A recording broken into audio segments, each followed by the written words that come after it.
Welcome to Real Talk. I am here with Kirsty. She's just come in from Croydon to speak with me today. We're just going to ignore you guys just for a little while, and I just want to jump into you. I mean, people come on the show because they've got challenges going on in their life or sometimes like a big issue that's on their mind. So tell me, what's going on with you? What would you say is your single biggest challenge right now? I would say tapping into the purpose for my life. I think circumstance often can dictate the way that you go, and I'm trying to kind of divert into a different direction to the way that my life trajectory so far has kind of taken me. Okay. I'm a single parent. I have 4 young children. Wow. What ages? 8, 6, 5 and 2. Wow. Okay. Yeah. So I was adopted. I've been in the care system, and so I have quite broken family relationships. So it is pretty much me raising my children. I'm 29, almost 30, and it can be challenging, but I'm also very able, and I do believe there's a purpose for my life, and so it's trying to tap into that whilst raising children and being successful in that area as well, making sure that they are successful. Okay. Also, All right, so you don't kind of know what you want to do or what you're here to do. I'm studying English literature. Okay. I love to read, I love to write, and so I'm doing that and hoping along that journey that doors open up, the right things that I need to do will come about. My story's interesting. What I've gone through, what I've lived through is not necessarily normal. I don't think I'm necessarily a product in who I am of what I've lived. Okay. What kind of things have you lived? What are the things that stick out? I was adopted at the age of 3. My adoption broke down at 14. I was in the care system. What was that like? Very difficult. I battled, really, I still do, with rejection, with feeling a need to prove myself. That's an overlooked section of society. A lot of care leavers don't do very well. You're lost in a big world. Sorry to interrupt you, but you spoke about mentorship. You don't have a family, you don't have parents there guiding you, showing you the right way. You've got to kind of forge the way for yourself, and a lot of people do give up.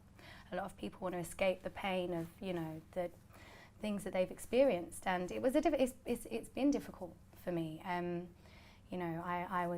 married quite young in search for a family, belonging, connection, and stayed in an abusive marriage for a long time. Had 4 children, found the strength to leave that, and now it's about forging a different kind of life, a life that doesn't continue, make the same mistakes, the same patterns, and trying to tap into my potential and then subsequently my children's. Right.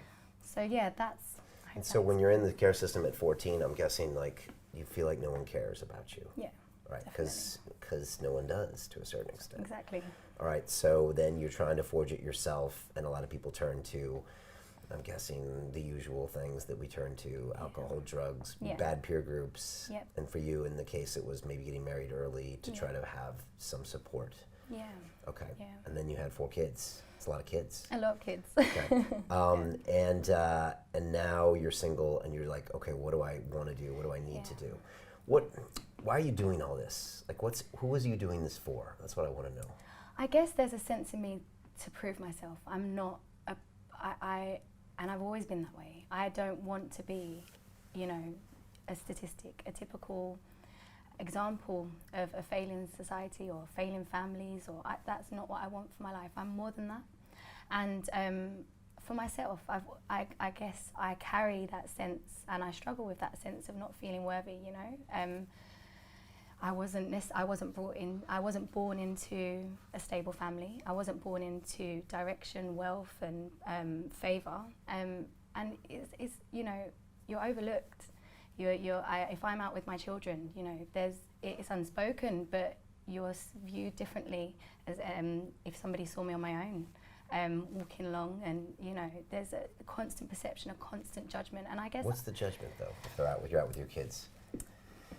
Maybe this judgment's in your head. Maybe it's in my head. Because like if I see a woman with 4 kids, I'm just like, all right, she's taking them to the market. But you think I'm looking at you like, oh, you're not married, you can't handle it yourself, you're irresponsible. What? Yeah, because this tells us a lot. What do you think people see in you?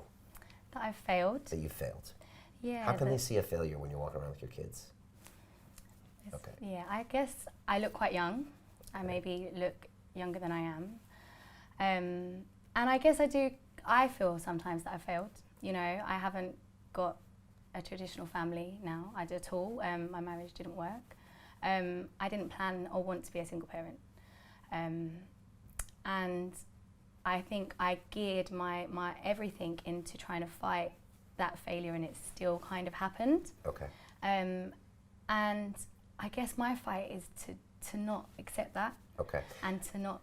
Okay. Does that make sense? Yeah, it does make sense. But I mean, I'm getting a little edgy as well because, you know, my mom was a single mother.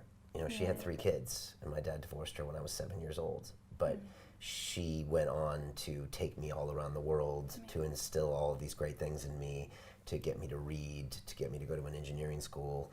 She's still traveling the world to this day. She's 75 years old. So she showed me the way by acting like the mom that I needed. And when I hear your story, and you sent me a video and you sent me a questionnaire, all I hear is you rehashing your same old sob story. And there's a time where you got to stop living in that past. And I think you keep associating with that story. You keep going back, oh, I'm this person, I'm this person. So I think you talk yourself out of any success or of being looked at differently at anybody in the future. Because the vibe you give anybody when they come to you is, I'm the failure vibe. You probably don't want me around. Don't you know I'm a bad mother vibe? Now, I'm not, you know, but you're going to give that if you feel that way about yourself. Yeah. Do you understand what I mean there? I do understand, yeah. And I have this first part of my system that I call, the first 2 steps of my system are get angry and be selfish. And most people are like, what are you talking about? That sounds like a horrible system. But in order to try to transform your life, which is what I think we all should be doing on a regular basis. And again, I've been at places in my life where I was giving myself negative self-talk. Okay, 2001, I'm in New York City. I'm addicted to heroin. And I'm not taking ownership for my behavior. I'm just not. I'm not. I'm just like, oh, everything sucks, and this is why my life sucks. But anybody outside could be like, well, stop doing that. Find a way to stop doing that. And for you, what I see is that you keep living in this narrative. You're rehashing this narrative. The truth is, you could go right now to Google, and you could find 50 mothers in much worse situations than you that went on to thrive, to have incredible kids and lead incredible lives. And yet I feel like you just keep going back to this narrative. Tell me what you think about that. And for me, it makes me angry a little bit because, you know, you seem like a really nice person. You seem very smart. You seem very self-aware, which is nice. Most people don't even know what they're doing. So they're like, you know, you're like, I think I might be doing this to myself, which is great. Yeah. But if you continue living in this, then you're just going to go anywhere. And so, well, first of all, what do you think of that? Because I say get angry, like, because at some point I look at my life and I'm like, what are you doing, Brian? Like, I get angry at myself for behaving in this way because it makes me small. It makes all the people around me not proud of me. It means I'm wasting this life that I was given, and I could be something great. I mean, you know, don't you want your kids to look up to you and be like, Mom's a badass? Honestly, I feel that frustration, and I live that. And actually, I see so much ability in myself. You know, I'm that mum, I drop my 4 children to school, and that's not an excuse. I run home, I run every day. All the other parents kind of looking, oh, I need to start running, I need to do this. I actively seek to better myself. I don't accept that. I guess I'm very aware of it, and I know that I do definitely struggle with the judgment of others, but for myself, I know that I'm better than that. I don't fit the stereotype. But how does that make sense? It doesn't really make sense, those two. I mean, you're living this weird dichotomy. Like, you're like, I don't care what other people think, but then you're living in that narrative to a certain extent, and it's why you're not finding this success. It is. I can see it as clear as day, and I mean, I think you know it too, because again, I ask you these questions, and you're going back and you're telling me the story. We all are a product of the story we tell ourselves in our head. Period. If you tell yourself you're this, you'll become this. If you tell yourself you're this, you'll do this. Whether I'm the greatest fighter ever or I'm the worst loser ever, they both will come true in some form of that. So, first of all, I need you to have an emotional connection to this first. So, who is important in your life right now? Is it your 4 kids? What do they think of Mom? Is Mom a winner or is Mom a loser? If you were really honest with them, if they were honest with you, what would they say? They would say a winner. But I do think they see that Mum struggles, you know, to emotionally, you know, not necessarily emotionally, just to accept the reality of what now is. And I guess that negative self-talk definitely is there, and that frustration with how has this happened? You know, this shouldn't have ended up this way. I feel you know, I think I spent a lot of my life, a younger life, childhood, being told like you're great, you're intelligent, you're charismatic, you're eloquent, but how is that not tallied up? And I definitely, as you're speaking, it's difficult to hear because I definitely have carried that, you know, well, so how comes no matter how much effort sometimes it feels that I put in, it's still kind of falling on my face a little bit. Right. So I think my children see that. They see a strong woman, someone that's not ready to give up and isn't going to give up, but that does sometimes feel a little bit, how has this happened? Well, the only reason it's happening is because of you. So I think you're finding some way to sabotage yourself somehow. Because if you're putting in the work and you're doing these things and you're going to school and it's not happening, then it is you somehow. And again, maybe it's the energy. You can walk into a job interview with the energy. You can have the great CV in the world, but if you have the energy that this person's going to see right through me, they're going to know I have the problems, and then you start telling yourself of all the problems you've had in your life, then you're not going to attract those opportunities. I really believe that's true. So what I think you need to do is find a way to talk to yourself in a way where you can explain to yourself who you really are and who you want to be. I mean, can you talk to that Kirsty that's 14-year-old or someone and just tell her what you want her to be? You know, are you stuck in her somehow? Like, do you go back to these things? I think I disconnect. Those are all different parts of my life. Okay, but they're and affected. I lock them away almost. Yeah. But they obviously have an effect. Yeah, locking things away doesn't work. No. I tried it. You saw my movie Reconnect. Yeah. So I locked my little 7-year-old memories away for a long time. I'm tough. I can handle it. I'm okay. But I wasn't okay. So that means I would sabotage relationships, as my mom told me about. I would sabotage myself when I got near success because I felt I wasn't worth it and all of that stuff. So until I had unlocked that, I couldn't actually go to the next level. So, you know, what is it? You know, is it that 14-year-old? Like, what is that moment? Like, can you talk to her and can you talk to her and say, what's going on with you? Because you're still that girl to a certain extent, or at least she shows up when you want to take your life to the next level, and you're like, why is she messing with this? Because the rest of you kind of knows what's going on. You've got some decent habits, but is it that 14-year-old? Or, I mean, how can you talk to her and tell her something? What would you say? I guess that's a really hard question. What would I say? I would... What's she struggling with? I think that feeling of just, and this is, I feel a bit pathetic to say it, to be honest, but just I definitely think I just struggle with that feeling of abandonment. Just, I'm almost 30 years old.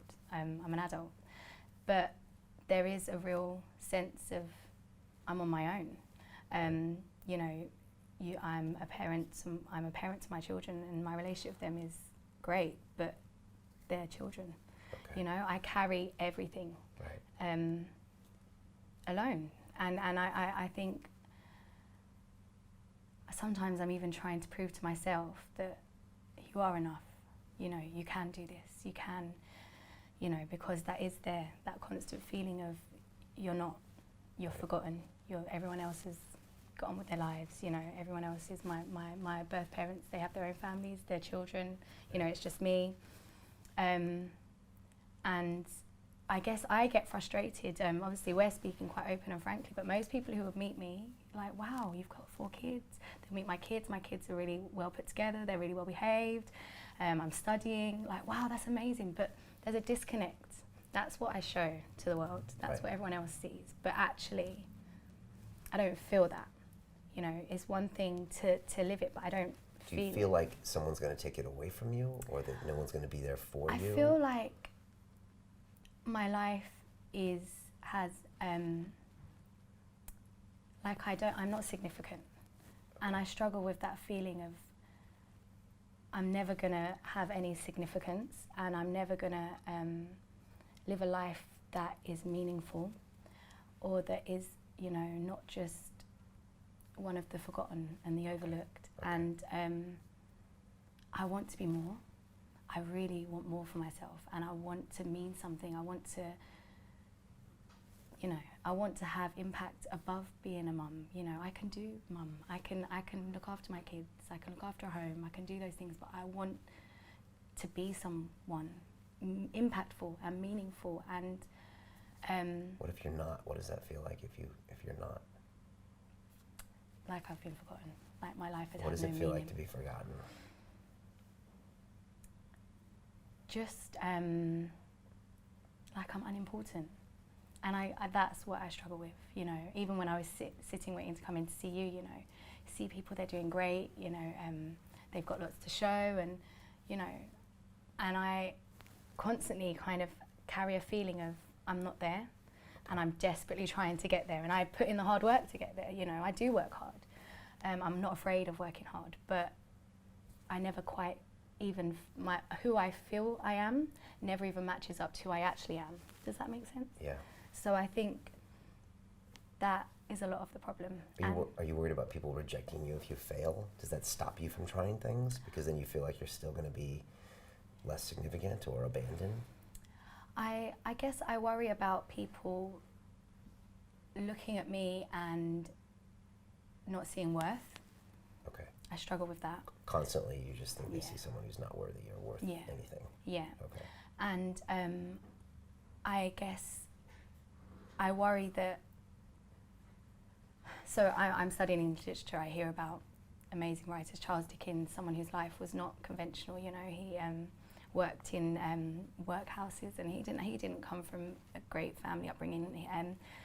But look at the works he's left behind. Look at the impact he's left behind. And I guess that's what I want for my life. I don't want that. When you've made a statement about I think you quoted Dan Pena about, you know, your life is like a fart in the wind. I don't want that. Okay. I want to mean something. Okay. And what I'm trying to do, and I guess what my struggle is matching up my life with my potential. And I worry that I will self-sabotage and not tap into that. Okay. But how much are you worried? Like I say, get angry and be selfish. Like it should make you, does it make you mad? It makes me mad, and that's why I work hard. That's what pushes me to work hard. I mean, how mad are you? You know?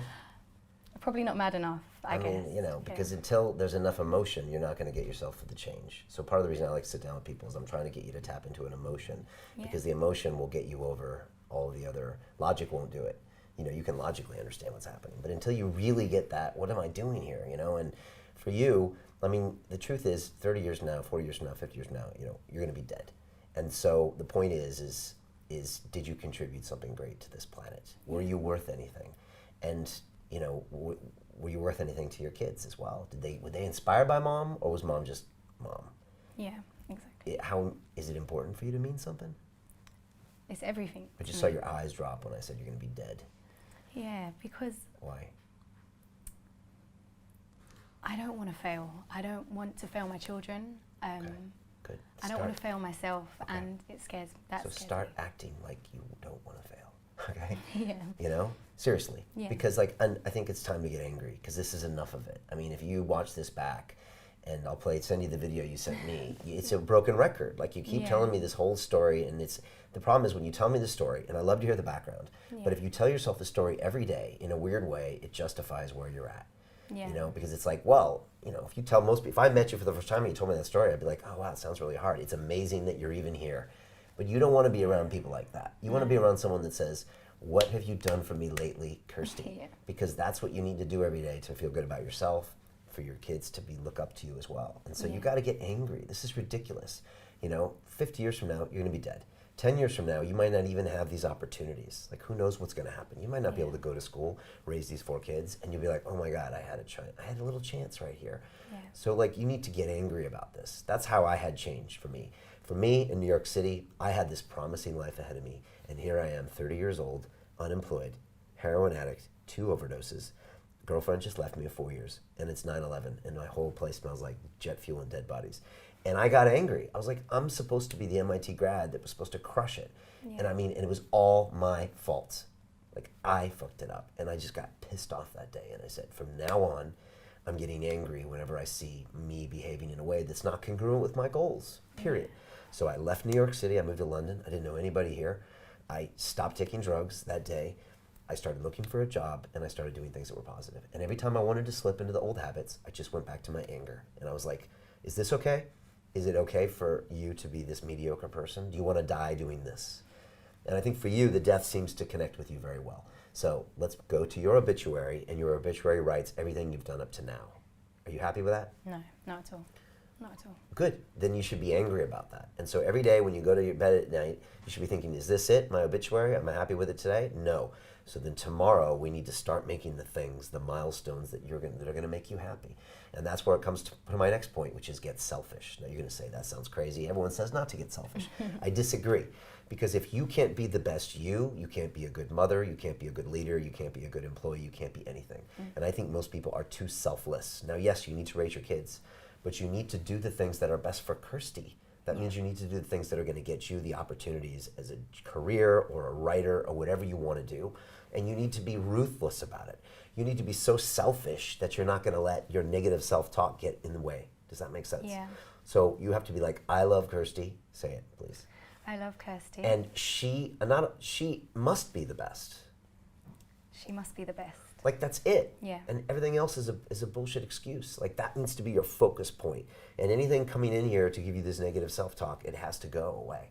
So that's so important, to just get selfish. And it's the one thing from now on you're working on you. And any narrative or person around you that doesn't serve that, you need to purge. So this is my third step, is to purge. You need to get rid of anything that's not serving you anymore, which means old stories, old narratives. Anybody in your life that treats Kirsty as anyone less than this incredible, what do you want to be? That's what I want to know. That's the other thing. One of my other steps is visualize your future. What do you want to be in 1 year if you were crushing it every day? Something you would be like, if you showed me in 1 year, I'd be like, look, Brian, I'm actually no longer that loser, worthless girl because I did X. What would X be? I want to be a writer. Okay, so what does that mean? Because anybody can be a writer, but what's the milestone? I want to use, instead of using my story as a negative rhetoric, use it as something to inspire. I want to inspire and help others. Okay. That's what I want to do. I want to potentially, what I would like to do is become a teacher, help children that haven't necessarily had the help. I want to make changes in society, not just, I want to financially lift myself and my children out of the where we are now. I want to be a matriarch of my family. I want to be proud of you damn well you do. Yeah. And that's what I want to be. I want to be able to hold and my what head if you're up not high. in 1 year? How are you going to feel? What if you're the same as you are now or worse? I'm going to be angry at myself, to be honest, because I know I can do it, and I know that it is, what you say resonates with me a lot, because it's no longer those past experiences, it's now the here and now, and the only person that has that access to me to have any impact is me. And so it is dealing with me so that I can move forward. I would be very disappointed and very angry, and I can't continue to live mediocrely. I can't. Okay, it has to stop. So this is where you want to be in 1 year. And if ever you're telling yourself you can't be that person, get angry and think about some women in history. I just thought like Oprah Winfrey. Like she had a horrible, abusive childhood, like rape when she was a teenager. Nobody supporting her, and she is one of the greatest female icons of this century, last century. What about Helen Keller? Like what did she have going for her? A whole lot of nothing going for her, and yet she powered through. So the next time you're telling yourself the pity party, just be like, well, what am I talking about? These other women crushed it with worse circumstances than you. Yeah. The fact that you're even having that conversation for 10 seconds should make you angry and say, okay, so you need to purge this dialogue from now on. I'm like, I don't even want to hear the story anymore because I want to know where you're going. That's it. From now on, you want to look in the future and you need to purge all of that stuff. Do you have any negative people in your life? You got nobody left? Nobody left. Okay, that's a good thing then, good. But the problem is that you are your worst enemy. Yeah. And you're telling yourself this on a subconscious level or a conscious level. So again, you need to put these positive affirmations in every day in place. You need to be saying at least 10 things to yourself that tell you where you want to go in the future. I am a writer now with a book deal. I blog every single day, which is something we're going to talk about shortly. I am now a teacher and hold this position and make this salary.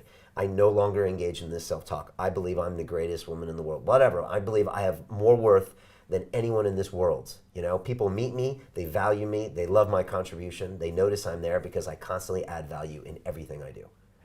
Like if you say that every single day, you literally beat it out of your subconscious brain. But the brain is bad because it gives those loops, but it's very pliable. If you tell yourself that every day, your brain actually will start to believe it after a while. I do affirmations every single day. I have for 6 years. And I used to think they're outlandish, now they seem normal to me. Yeah. And because I tell my brain I'm this person every day, and I don't leave any room for the old narratives. I don't even engage with them. Whenever I'm engaging with one, I go, oh, what about Oprah? What about Helen Keller? What about Dan Pena? What about all these other people that had worse circumstances than me? Yeah. So I want you to put that in place. One of the final things I need you to do is something called pay price to action. So I need you to commit today on what you want to be in 1 year in a way where you can't go back. Because being a writer and being a teacher is another great way that you're self-sabotaging yourself right now. Because you're giving yourself this amorphous, mediocre goal that you'll never know if you get there, and that way no one's going to hold you accountable. So I can't say, Kirsty, you're worthless because you didn't do what you said you're going to do in a year. So this is what happens. You don't give yourself distinct goals. You don't put yourself in difficult situations where you're going to be judged. Am I right? Yeah. So then you get these mediocre goals. I see it all the time. I want to make more money. I want to lose weight. I want to be a writer. Great. You can do those things right now, actually. Yeah. Right now, you can do those in the next 60 seconds. Yeah. So we need something definitive. So I need to know, what are you going to do today that starts you to becoming a writer in 1 year? What is something you can do today that you can't go back on? Tell me.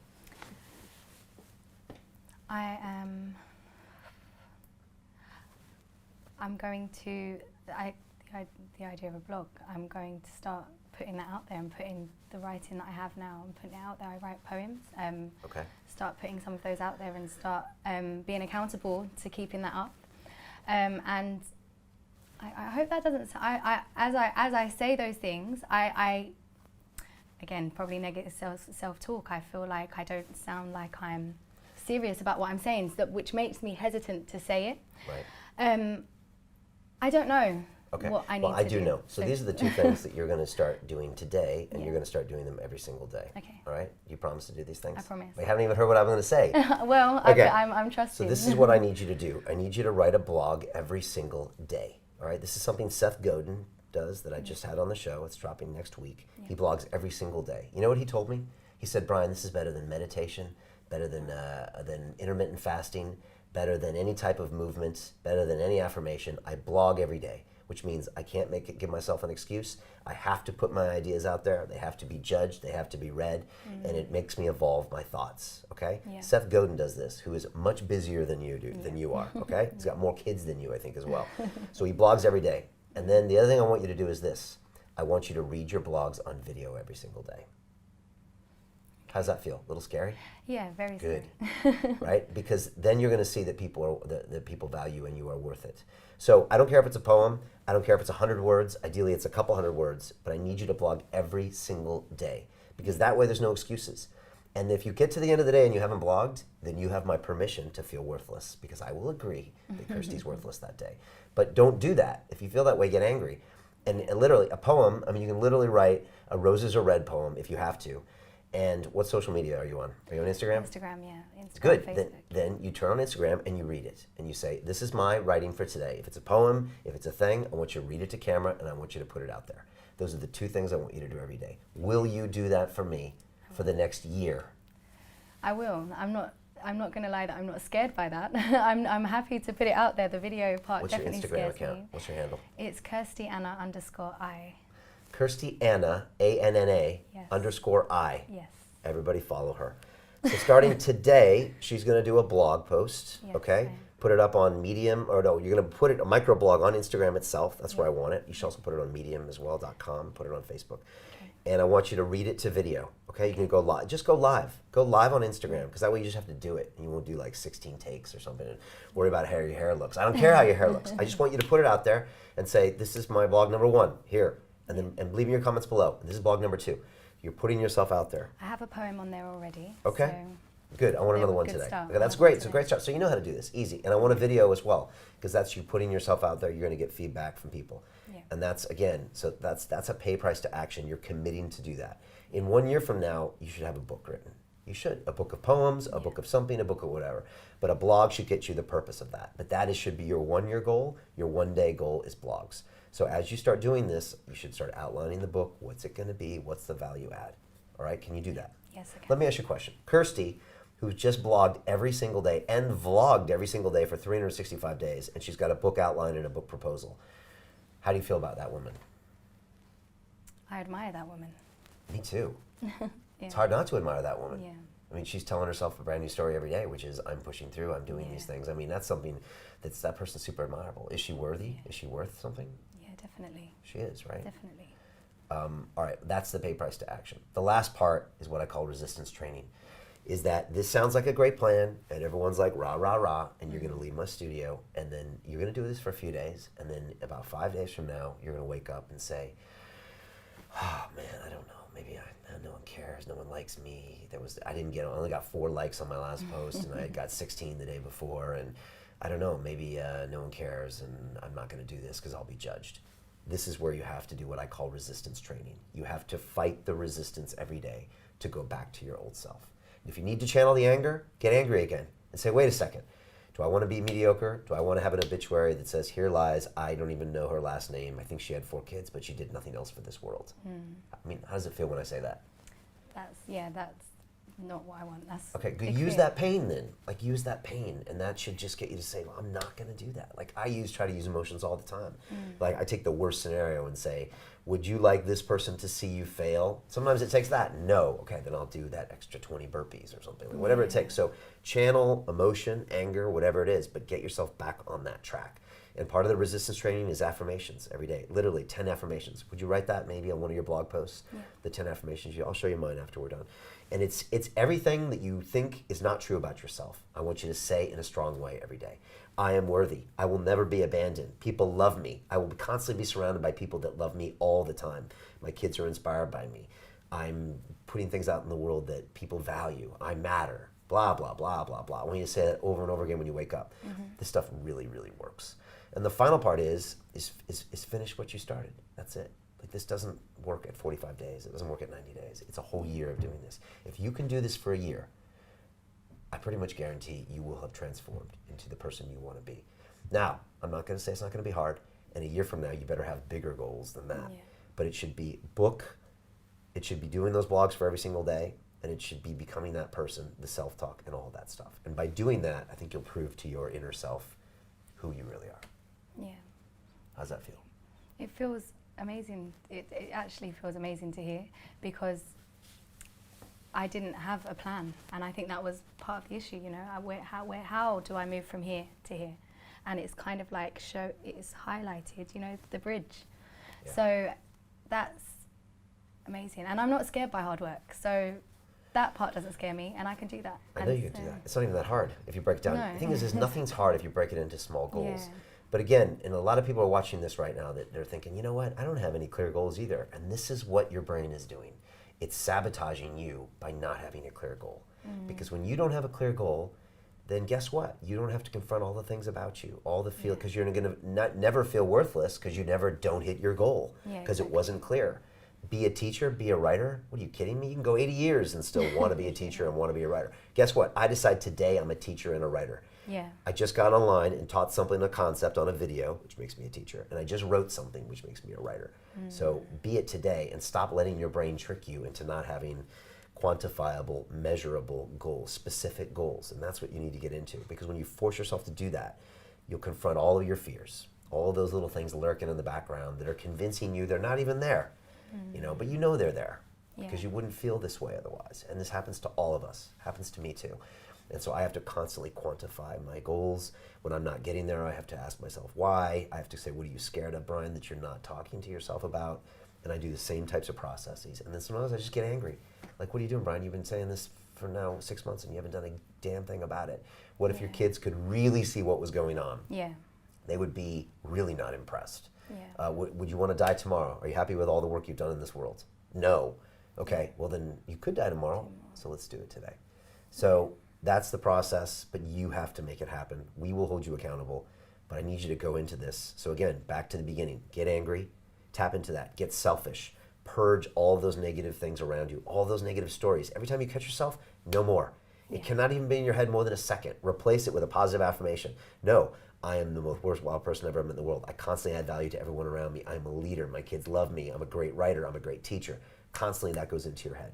So, and you purge all the negative stuff. Pay price to action. You committed to something, you're going to go through it. And then every day you're resistance training, fighting that resistance. And then hit that goal, that 365-day goal. And hopefully in the next 90 days, you'll have other goals that come up. Yeah. You know, maybe the book or this, or I'm going to get the teacher's position. But if you do this, I think you have a real good chance of being successful. Okay? Great. Yeah. All right? Definitely. How's that feel? Feels good. Feels good. I feel motivated. Very motivated. Okay. Very excited. Good. It's all in there, okay? And you have all these tools. Anybody can use this stuff. But it's just about, again, tapping into the emotion is the hardest thing for people because logically you know all this. But if you can mix the emotion with the logic, then it creates action.